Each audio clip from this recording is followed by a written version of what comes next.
Hi, hello, sweet souls.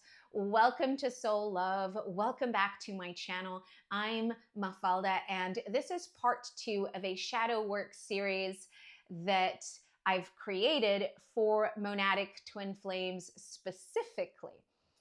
I'll leave the link to part 1 in the description box below if you haven't watched that yet, or if you're new to the topic of shadow work and want to consolidate your knowledge of it. That's what part 1 is about. It's about shadow work in general, so not yet specific to monadic twin flames. And it's worth giving it a watch if you are, like myself, into these topics and if you are seeking clarity, guidance, or support for this particular component of the twin flame journey. So without further ado, let's jump into the body of this video, in which I'll be discussing shadow work for monadic twin flames, how that works. And first of all, I want to look at the energetic mechanics of it. So just a quick recap, we saw that shadow work is the process through which we integrate our shadow. So we shed light on the bits of ourselves that were hidden, exiled, repressed, suppressed, and operating largely from the subconscious mind. And so this is a vital part of the healing journey of any spiritual awakening journey, as I was saying in my previous video. And this will happen to anyone who is raising their level of consciousness. So how does shadow work specifically occur on the monadic twin flame journey? So firstly, when it comes to a more generic spiritual awakening path or a solo healing journey, there is a sense of a more comfortable pace. Of course, as for monadic twins, when we are ready, the system and the psyche will allow the hidden wounding and trauma to bubble up to the surface, to be seen and felt and healed. However, there's a sense of progression. So when you're ready, a new piece will come up. Another piece will come up. And there will be moments of overwhelm, of course, parts of the ego death process, as well as the dark night of the soul, that will feel completely overwhelming, even for those who are not on a twin flame journey. However, when we see and when we look at the monadic twin flame path, when it comes to shadow work specifically, what we see is that it all gets pushed out into the field at once. So it feels more relentless, the stakes feel higher, and it feels more so like all areas of your life are being affected at once. Why is that? Well, upon soul recognition between monadic twin flames, when there's that moment, and of course this isn't linear in time, but when that happens, when soul recognition happens, all our shadow and the subconscious patterning that we're carrying gets pushed out into the field. And this is because it actually lives in our body.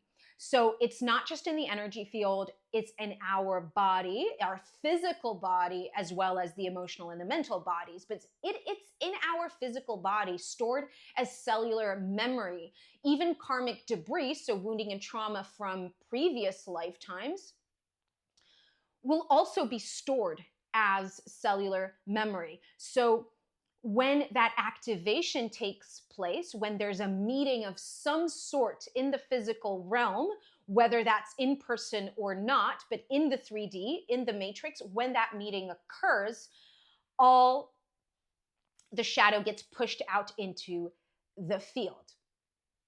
So, how does this actually work? Well, as I was saying, you share the same exact core soul frequency as your counterpart. You've been split, pardon me, excuse me, you've been split in the 13th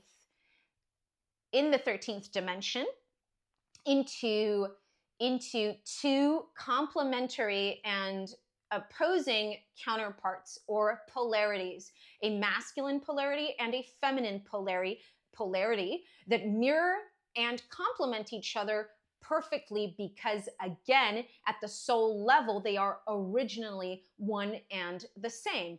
But because we are incarnated in different bodies, in different human vessels, and that's not just the case in this lifetime, it has been for a few lifetimes, of course, depending on your specific soul history, what that does is that we become, and we are, essentially perfect mirrors for each other. So during the initial honeymoon stage, we are quite intensely mirroring each other's light. Upon that recognition, there's a flip in the polarity, or the field reverses basically, and we start to mirror each other's shadow. So we are perfect mirrors. That's why we trigger each other so much, both for our light and our shadow. So first we mirror the light because we get shot straight up into a higher vibrational frequency. That's why at the beginning you feel a sense of timelessness, complete flow, just total bliss. You're not in the mind, you're not worried. So basically, this journey is designed for you to get a taste of that through the connection in the physical form in some way.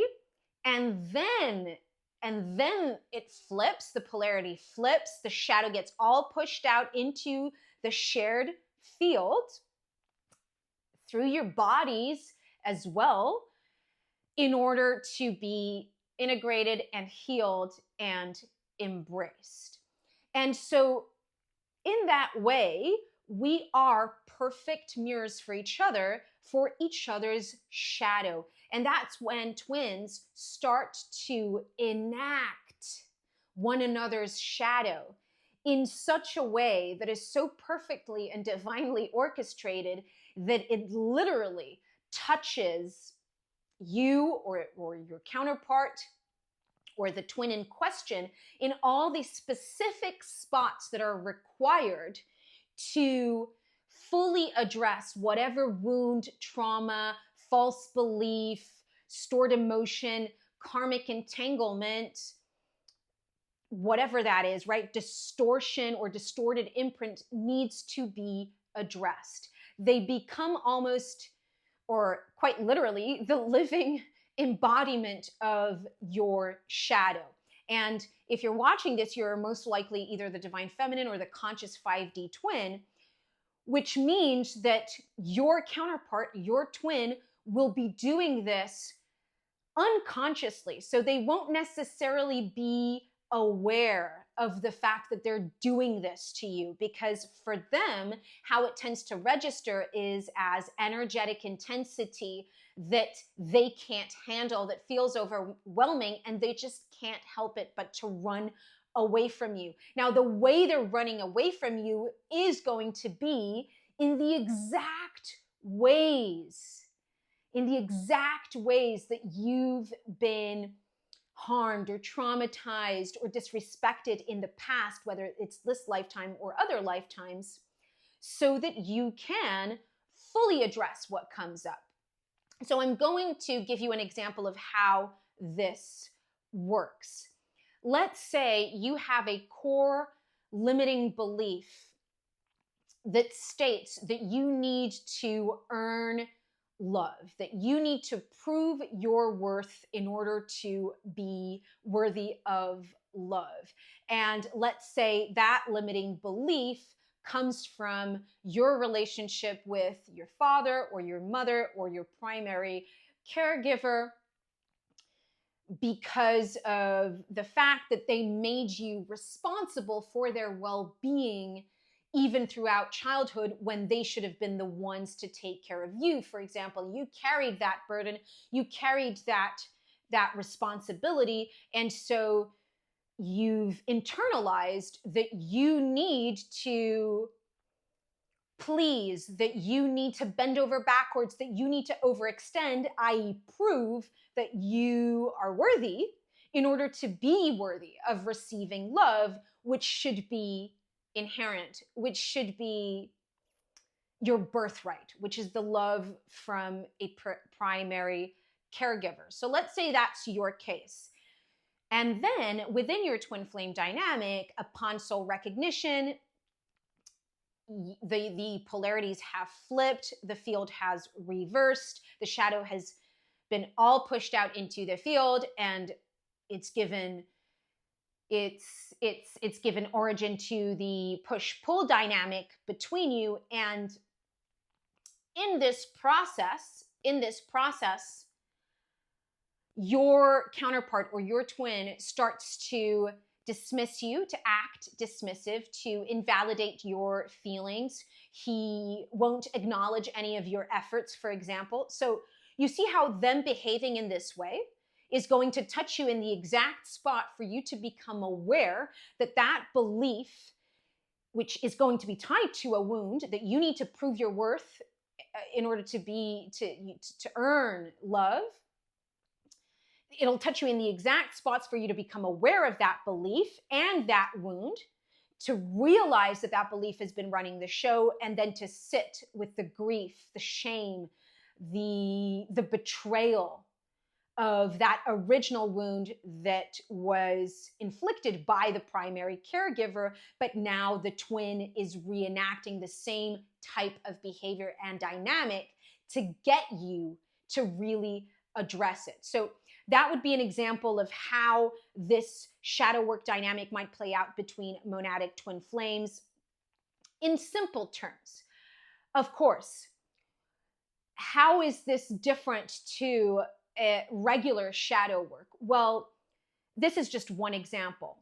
This will be happening at a speed, at a level of intensity that is much, much greater than for anyone having a regular spiritual awakening, because there's this other incarnate, there's this other incarnation of you showing you and mirroring you directly. And because you carry the same exact core soul frequency, it feels so much more hurtful, because it's the one person on this planet that you naturally love unconditionally beyond any words is the one that's reenacting it.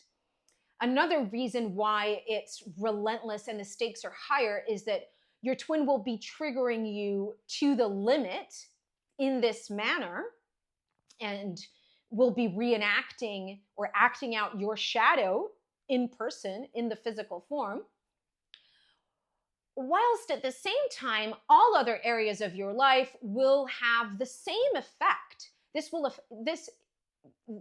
affect all areas of your life. So this will be happening with family, with friends, with your financial situation, with your health situation, with your career, with your work. And it will be relentless. So any place where you're still carrying a subconscious belief, a stored emotion, will be touched and provoked over and tested over and over and over and over and over again. And it feels like it's all at once because it's been all pushed out into the field. Ultimately, it is a process. So more will come as you're quote unquote ready. It does feel like you're not ready, because at the monadic level, what's really happening is that there can be no distortion left. There can be no subconscious programming or patterning left if you're going to truly stabilize union frequency within you and make union in the physical form possible with your twin. That's why it feels relentless. That's why it feels like you're not getting a break. And that's also why it seems like wounds that you had already dealt with come up again stronger. And it may confuse you because it leaves you thinking, well, I thought I had addressed this. I had been on a healing spiritual journey for years or decades or lifetimes. Why is this still here? Well, it's layers and layers and layers. Whereas for somebody that's not destined to anchor physical union at the monadic level, they can basically get by with certain subconscious beliefs or trapped emotions. For twins at the monadic level, that's not possible. So it may feel like torture while you're going through it, but remember that this is by design, and it's what's necessary if you're even going to have a chance at anchoring physical union, at mission embodiment, and at graduating off planet. Or, in other words, embodying your soul and your higher self in this lifetime fully. Which doesn't mean that once you've stabilized union frequency, life will be perfect and it will be void of challenges and you won't have a limiting belief pop up here and there. You will, but the bulk of it has to have been cleared, rewired, transmuted, and alchemized. That's why it may feel never ending, like there's always more. And it always feels like the last layer that you're clearing of a certain wound, right? So that's specific to the monadic twin flame path. And as I've already mentioned, and just to make this clear, it's that you're not seeing that process occur only in one area of your life or one relationship, or even just in the relationship with yourself. It's everything. And no misalignment will be allowed to stand.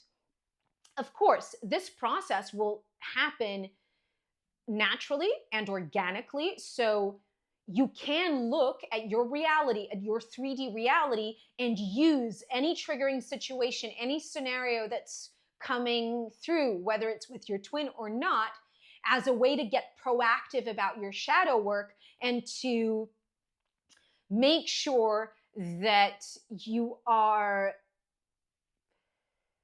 co-creating your healing journey. And what I mean by this is that you're not just letting things hit you or come to you, but you are starting to take ownership of your process and coming into sovereignty within you, realizing that, or taking charge of this process in a way that it doesn't feel like you're getting hit from all sides, which is sometimes what it feels like throughout shadow work. And that's so you can really eradicate victim consciousness, so that you can come into your power and realize that it is uncomfortable, that it is messy, that it is chaotic, but that ultimately it's allowing you to grow, to evolve, and to really get rid of certain distortion and trauma, at the root level. And this is a process that all monadic twin flames must go through if they even want to have a chance at anchoring divine union, divine partnership in the physical form in this lifetime. We're talking about reaching 7th to 8th dimensional frequencies anchored in the human vessel. That's ambitious. It is quite the challenge. And so the path or the process to get there, practically speaking and linearly speaking, is incredibly challenging and brutal, and can be even violent at times. So as I'm wrapping this up, I just want to pick up on that last point that I was making, which was that in order to navigate this in the most proactive, positive way, you really need to see this process as happening for you rather than against you. And every time another layer, every time you hit another layer, every time you're being asked and invited to sit with another portion of your pain and your shadow, even though you thought you were completely done, remind yourself that this path isn't linear in time. It's not about how long it takes, and it's not about having expectations for an outcome, even if that outcome is just, I want to be at peace and I don't want to have to do this anymore. There are different layers of expectations. We go from, I want them, or I expect them to come back after all this shadow work, to, I just want to be at peace after all this shadow work, regardless if they're in my life or not, to a complete detachment from any linear timeline or specific outcome that we want to see, which doesn't mean that we're not meant to anchor physical union. However, we're not meant to allow that to determine how at peace we feel within ourselves, because at the end of the day, this journey is about deepening our relationship to God. It's about serving humanity. It's about raising our level of consciousness, and in that way, helping to raise the collective level of consciousness. And it's about downloading heaven templates and co-creating heaven on earth, and downloading new templates of love, of relationships, and of life on this planet. So I will conclude this video here because I don't want to make it too long. There will be a part 3 and 4 coming up. So I do hope that you've enjoyed this video, that it's added some clarity to your process and to your journey. And if you find yourself in the thick of it right now, don't hesitate to reach out. I support people throughout these processes one-to-one, whether that's trauma, wounding, or shadow work pertaining to your particular monadic twin flame journey. And I'd be really happy to help if you want to really dive deep and get proactive on the journey. So check out my details and my offerings through my website. It's all linked below. You can also check out some quantum healing transmissions that I have that are also good to support you throughout this process, and the links for those are below too. Remember that you are not alone. We are living through incredibly transformational times on this planet, and it's actually a really exciting time to be alive. If you resonate with this message, do let me know in the comments. If you want to share your stories as well, of course, I genuinely welcome that. And please do like and subscribe if you enjoyed this video, and if you want to get notified of the next or the videos that I post. And it really helps the channel grow. And that's it. I send you a big, big hug, and I will see you in the next video very, very soon.